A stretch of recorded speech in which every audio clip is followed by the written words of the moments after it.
Hello dear student, good morning to all of you and welcome back to online study. I hope all of you are fine and all of you are doing well.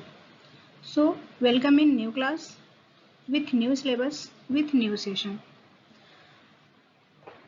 So today we will discuss about chapter 2 biological classification. Let's see what we will see today.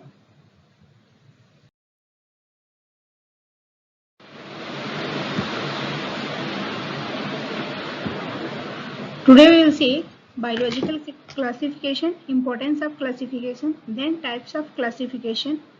This is mainly three types: artificial system of classification, natural system of classification, and phylogenetic system of classification. This is normal classification system. So please you will try to understand, and whatever problem you can ask in your doubt session. So come to main point. Let's see what is biological classification. Biological यानी this is related to life. Biological means जिसमें life क्या हो, present हो, जिसमें life present हो. And classification that is the categorisation. Classification that is the division या categorisation. So your classification is based on biological system of classification. यानी we will divide या we will categorise living organism on the basis of their characteristics in following ways. So let's see little definition of biological classification. Biological classification is the scientific procedure of arranging organism into groups and subgroups on the basis of their similarities and dissimilarities and placing them group in a hierarchy of categories. जो biological classification है उसमें हम organism को arrange करते हैं एक sequence में, group में एंड सब ग्रुप में. किसके बेसिस पे? उनके सिमिलरिटीज के बेसिस पे एंड डिससिमिलरिटीज के बेसिस पे. और उसको हम इस तरीके से तैयार करते हैं कि वो एक हिरार्किक फॉर्म में क्या हो सके, अरेंज हो सके, एक हिरार्किक फॉर्म में अरेंज हो सके. So biological classification is the scientific procedure of organism arranging into group and subgroup on the basis of their dissimilarities and similarities and placing the group in a hierarchy of categories. So biological classification is very important for studying the living organism, because on the earth there are millions to try millions species are found and it is very difficult to study in a group.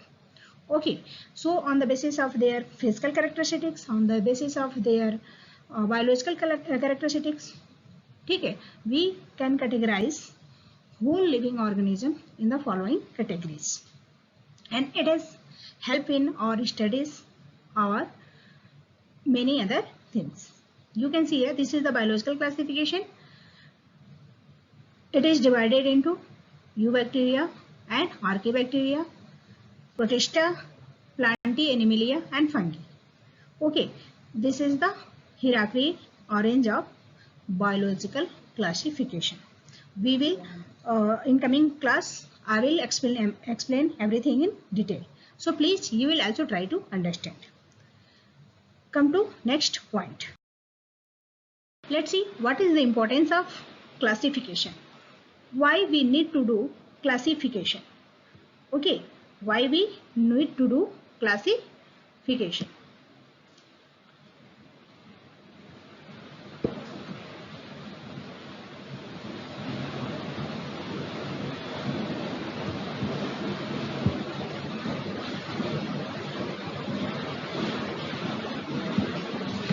So it is not possible to study every organism. Study of one or two organism of a group gives sufficient information about the essential feature of the group. हमने पहले भी बोला था कि हमको किसी चीज की स्टडी करना इतना आसान नहीं है, और खासकर यदि हम लिविंग थिंग्स की बारे में बात करें, ऑर्गेनिजम्स की बात करें, it is very complicated. So that's why for easy study we can in one time we can study only one और टू ऑर्गेनिज्म, जिसमें बहुत सारे इंफॉर्मेशन हमको मिलते हैं. It helps in identification of new organism. और ये क्या करते हैं, कि यदि पहले क्लासिफिकेशन हो चुका है, नोमेनक्लेचर हो चुका है, यदि किसी ऑर्गेनिज्म को उनके बेसिस, उनके कैरेक्टरिस्टिक के बेसिस पे उनको कैटेगराइज किया जा चुका है या हिरार्की फॉर्म में रखा जा चुका है, तो जो न्यू ऑर्गेनिज्म होंगे उनको हम आसानी से स्टडी कर सकेंगे on the basis of previous characteristics या previous organism. Classification helps in knowing the relationship amongst different group of organism. और फिर क्लासिफिकेशन की सहायता से हम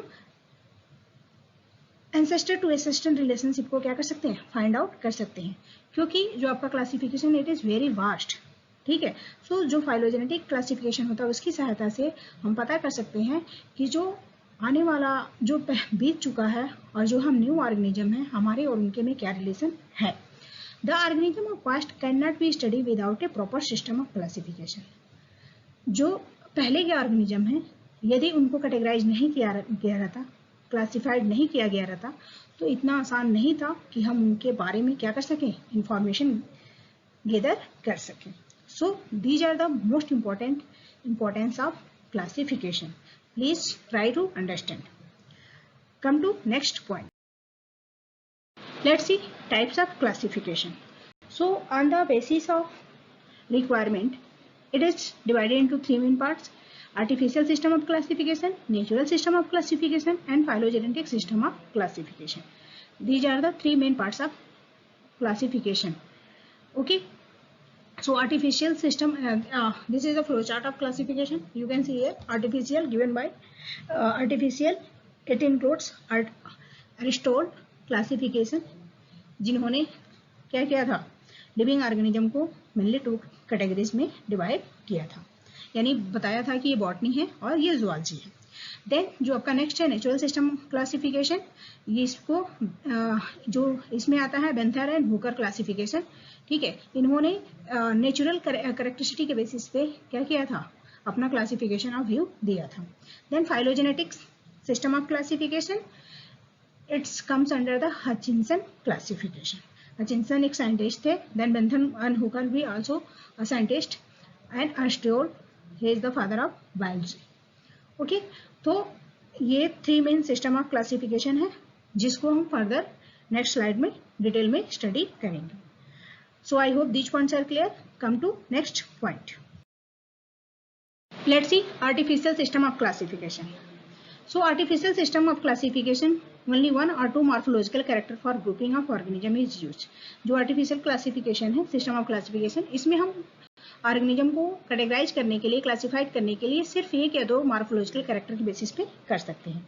जैसे flowering and non flowering plant, आपने देखा होगा जो एंजियोस्पर्म है, ओके, वो फ्लावरिंग प्लांट है, और जो जिम्नोस्पर्म है नॉन फ्लावरिंग प्लांट है. क्यों? एंजियोस्पर्म में क्या क्या आते हैं, मैंगोज हो गया, नीम हो गया, बनानास हो गया, जितने फ्लावरिंग प्लांट हैं जो आपके आसपास आसानी से मिलते हैं उनको हम फ्लावरिंग प्लांट कहते हैं. और नॉन फ्लावरिंग प्लांट जिसमें फ्लावर नहीं होते हैं, जैसे पाइनस हो गया, साइकस हो गया, साइकस बल्चुआना हो गया, these are mostly found in the hilly areas. इसीलिए इसी तरह से enema and anemia, right. Then osteo classification. So all this comes under the artificial system of classification. ये जो क्लासिफिकेशन दिया गया है ये सिर्फ वन और टू मॉर्फोलॉजिकल कैरेक्टर के बेसिस पे किया गया है. So I hope these points are clear. Come to next point. Let's see your second point is natural system of classification. So natural system classification takes into consideration comparable study of number of characters so as to bring out natural similarities and dissimilarities and hence natural relationship among the organism. जो ये जो होते हैं हम इसमें compare करते हैं कि इनके कैरेक्टर में क्या सिमिलरिटीज है एंड क्या डिसिमिलरिटीज है. देन उसके बेसिस पे हम ऑर्गेनिज्म में क्या करते हैं, एक रिलेशन एस्टैब्लिश करते हैं, रिलेशनशिप एस्टैब्लिश करते हैं और पता करते हैं कि ये जो प्रेजेंट ऑर्गेनिज्म है वो पास्ट ऑर्गेनिज्म से कैसे रिलेटेड है, क्या क्या कैरेक्टर अभी प्रेजेंट है और क्या क्या एक्सटिंक्ट हो चुका है. जो आपके एंसेस्टर थे, राइट, उनमें क्या क्या कैरेक्टर प्रेजेंट थे और अभी क्या एक्सटिंक्ट हो गया है. So these are this is information about natural system of classification. And इसमें हम कंपेयर जो स्टडी करते हैं, जो कैटेगरी क्लासिफाइड जो क्लासिफिकेशन होता है वो किसके बेसिस पे होता है, नेचुरल सिमिलरिटीज एंड डिसिमिलरिटीज, और इसी के बेसिस पे हम इनमें नेचुरल रिलेशनशिप भी क्या करते हैं, फाइंड आउट करते हैं। जैसे बेंथम एंड हुकर क्लासिफिकेशन है, it is based on natural system of classification. उन्होंने नेचुरल कैरेक्टरिस्टिक के बेसिस पे अपना क्लासिफिकेशन क्या किया था, फाइंड आउट किया था, प्रपोज किया था। So I hope this points are clear. Come to next point. Let's see phylogenetic system of classification. Phylogenetics का मतलब क्या होता है? This is related to our ancestor. Phylogenetic, this is a types of family. This is a type of tree. जैसे आपने देखा होगा कि ट्री जो होते हैं वो नीचे बहुत सारे निकले रहते हैं और धीरे धीरे ऊपर बढ़ते जाते हैं। तो जो फाइलोजेनेटिक सिस्टम ऑफ क्लासिफिकेशन है, इसको हम क्लैडेस्टिक फॉर्म भी कहते हैं। इसको हम क्या कहते हैं, क्लैडेस्टिक फॉर्म भी कहते हैं। और इसमें हम ऑर्गेनिज्म के, प्रेजेंट ऑर्गेनिज्म को पास्ट ऑर्गेनिज्म में जो एनाटॉमिकल कैरेक्टर्स है, राइट, जो एनाटॉमिकल कैरेक्टर्स है, फीचर्स हैं, उनके बेसिस पे हम इसको कैटेगराइज करते हैं। So phylogenetic system of classification is based on the evolutionary relationship of organism. हमने अभी बताया कि इनके हम एवोल्यूशन कैसे हुआ, हमारा जो पास्ट टू पास्ट ऑर्गेनिज्म थे वो प्रेजेंट ऑर्गेनिज्म से कैसे रिलेटेड हैं, ठीक है। So it is based on the evolutionary relationship of organism. In this system of organism are classified on the basis of their evolution on the earth from primitive to highly evolved, ठीक है। Primitive जो extinct हो चुके हैं, extinct होने के बावजूद भी उनका कुछ कैरेक्टर क्या है, इस धरती पे प्रेजेंट है, पाया जा रहा है। तो हमारी ओरिजिन कैसे हुई, हम किसकी सहायता से फाइंड आउट करते हैं, फाइलोजेनेटिक सिस्टम ऑफ क्लासिफिकेशन की सहायता से फाइंड आउट करते हैं। अर्थ का इवोल्यूशन कैसे हुआ, ठीक है, उसमें प्रोकैरियोट पहले हुआ, यूकैरियोट हुआ, ठीक है, देन वर्टिब्रेट हुए, इनवर्टिब्रेट हुए। So on the basis of that we on the basis of phylogenetic system of classification we can study evolution of earth from primitive to highly evolved, जो अभी तक जितनी चेंजेस हुए हैं। Engler and Prantl classification, then Hutchinson classification, ये दोनों based है किस पे, phylogenetic system of classification. Okay, in next class we will see in detail. So come to next point. I hope this points are clear. So dear student, today we have discussed about little introduction of biological classification, then importance of classification, types of classification. So please go through it, listen it carefully. If you have any doubt, you can ask in your doubt session. Thanks. Stay safe, stay happy, stay connected. Thank you. All the best.